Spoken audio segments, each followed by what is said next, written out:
Thank you, Deputy Speaker. I rise to speak on the Nature Repair Market Bill.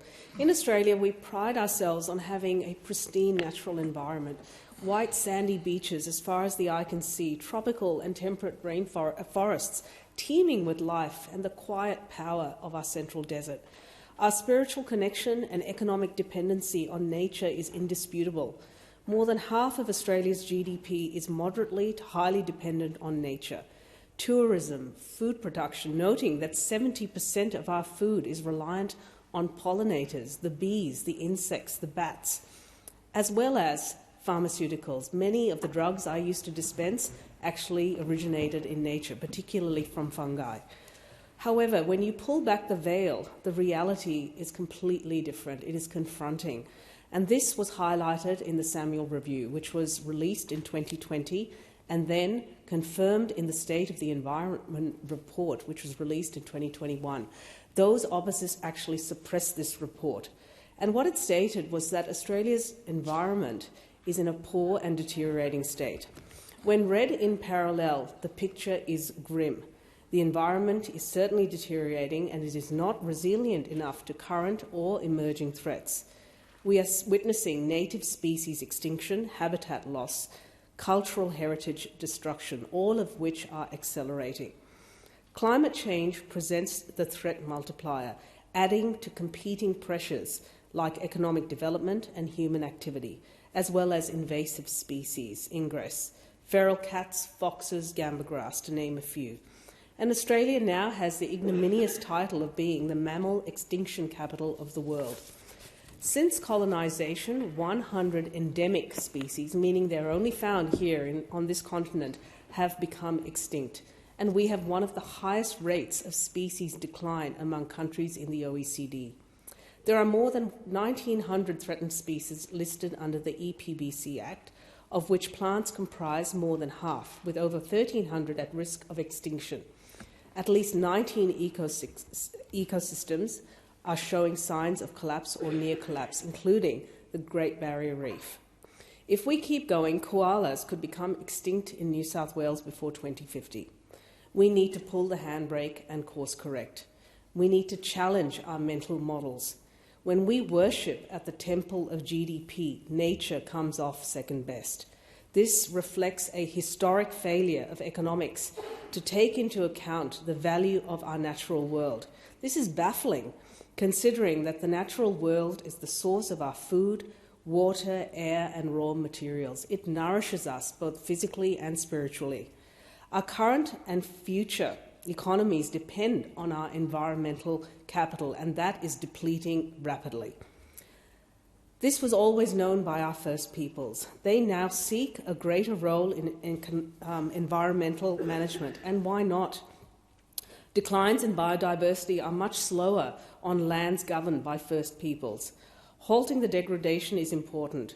This is outlined in our Threatened Species Plan, a commitment to prevent new extinctions of plants and animals. Conserving an additional 50 million hectares of our landmass, equating to 30% of our land, and in addition to 30% of our oceans, is something that we want to do. We are prioritising 110 species and 20 places for conservation. These were chosen based on a set of criteria and represent our diverse land, sea and freshwater environments. And let's meet some of these critters. We have 22 birds, amongst them the mallee fowl, the red-tailed black cockatoo, the regent honeyeater. There are 21 mammals, including the Australian sea lion, the quokka, the western ring-tailed possum. There are 9 fish, including the grey nurse shark. And we have 6 frogs. The frogs are like the canaries in the coal mine, reptilians that, when they die, it should raise alarm bells and red flags. Among them include the mountain frog. We need to do more than protect nature. We need to go further and repair it. The scale of the problem, we're talking about reversing extinction here, means that government cannot do this alone. We need to co-opt private investment, just as we're doing with tackling climate change. It's time for a so-called green Wall Street. The nature repair market is a novel market mechanism to repair nature by attracting business and the private sector to the task. Business is brimming with innovative ideas. These can now be directed to restoring biodiversity. The NRM aligns with Target 21 of the Threatened Species Plan by encouraging private sector investment linked to a tradable green bond or a biodiversity certificate. It will allow landowners, farmers, conservation groups, First Nations communities, businesses and philanthropists to invest in repairing nature, either on land or on water. Possible projects might include excluding livestock and feral animals to restore a natural marsh for frogs, fish, turtles and water birds, replanting a vital corridor of koala habitat, restoring seagrass meadows, providing refuge for turtles, dugongs, fish and seahorses. And this in turn will increase local fish stocks with benefits to commercial and recreational fishermen. It may mean planting a mix of local species on previously cleared land, feral animal exclusion, buffer grass removal or cultural burning in the central desert. It may also mean repairing damaged riverbeds. For a young person of today, imagine the career opportunities and the spillover effects. This bill will formalise the participation of First Peoples by creating employment and economic opportunities for them on their country using their knowledge of country. Only now it will be commodified. There are huge opportunities for First Nations communities who have rights or interests over approximately 50% of Australia's land, repairing what's broken and protecting what's good. We understand that any investment in a nature repair market should not substitute for legislative protection, which is why we have committed to conserving 30% of our land and water, which much of the focus being on terrestrial assets, land, from the current 22% protection baseline. Within the 5-year term of the Threatened Species Action Plan, we will aim for an increase of 50 million hectares of land and sea. That is massive. Managed for conservation by 2027, putting us on a trajectory to meet our 30% goal by 2030. The timelines are long, often measured in decades, because reversing decline, preventing threatened species loss takes time. But it starts locally with 1 million ideas and hopefully native flowers blooming.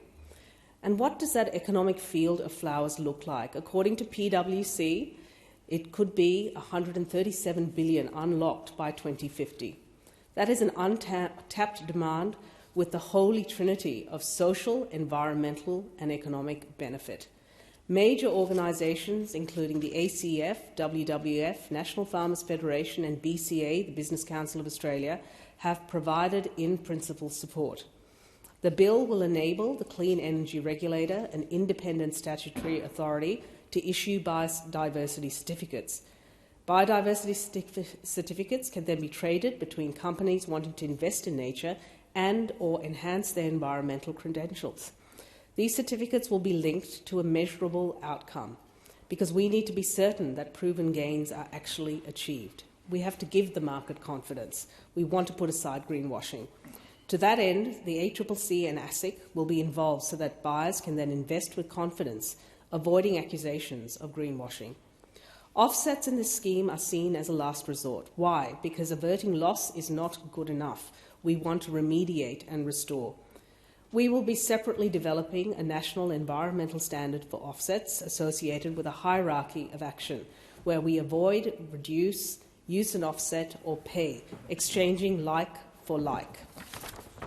An independent nature repair market committee will oversee the delivery of nature-positive outcomes to give the scheme integrity.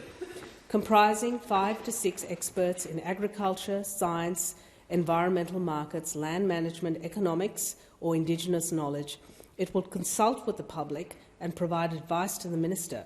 This advice will be made public. Transparency will be a core element of the scheme. A public register of projects and certificates will be maintained to ensure that all transactions are transparent. This will enable public scrutiny of projects via Parliament and via citizen oversight. We want to incentivise the restoration of nature by mobilising private investment. The demand is there. We are now providing the framework to enable those green shoots to emerge and grow.